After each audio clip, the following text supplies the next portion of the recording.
Tom, how important is it to have someone who speaks French in the squad? It's definitely a small advantage. I think Sebastian Michara plays with a good portion of that French team at Catalans Dragons. So I think probably at least 4 or 5 of that French team playing on Wednesdays. Seb plays with week in, week out. I don't know how much time he'll have in game to be translating calls live to the rest of the team. That would probably be a distraction more than anything. But we'll definitely lean on him for his insights in terms of little preferences or things that the opposition players like to do. Obviously, we all wanted to be in the middle of the World Cup right now. It's given you an extra 12 months of preparation.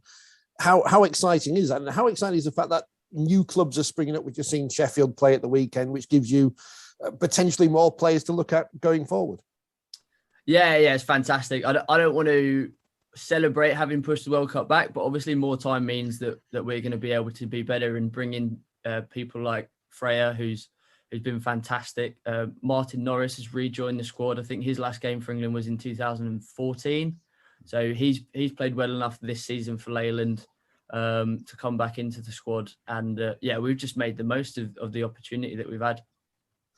Just on Freya's story, how likely is it you can find players from other sports, from the likes of basketball and ice hockey, I guess, to come into rugby league and get involved in this great sport?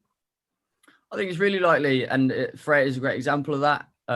Like you say, with Sheffield springing up and more clubs, that's going to bring more attention to the game, especially with the exposure that we're going to get throughout this week being shown on terrestrial TV. I'm hoping alongside, a new build up to the World Cup coming in 2022, the news about players being paid the same as the men's and the women's.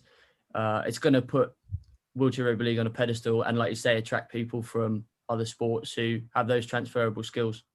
And that TV coverage, as we've seen, we've had the international against Wales was on BBC, the Challenge Cup final, the grand final on Sky recently. How big has that been for the growth of the sport?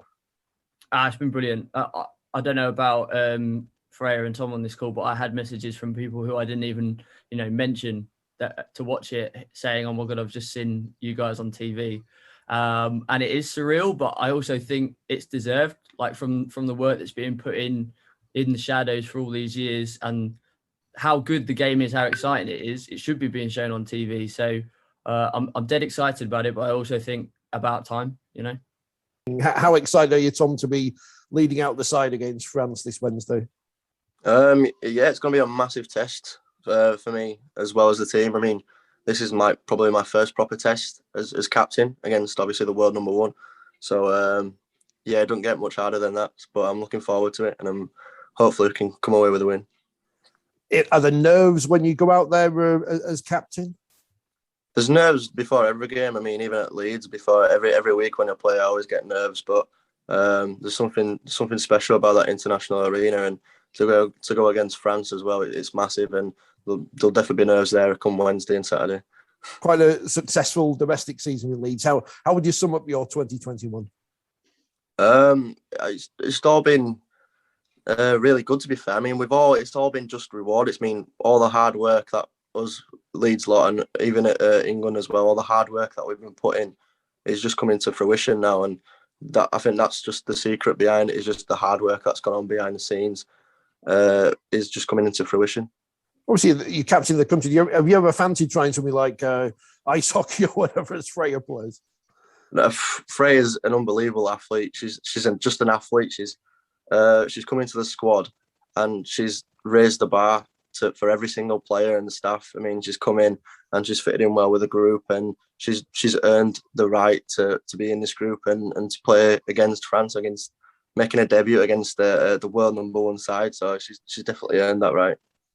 I'll ask Freya then. How excited are you then ahead of this game, making your debut against, as Tom says, the world number 1?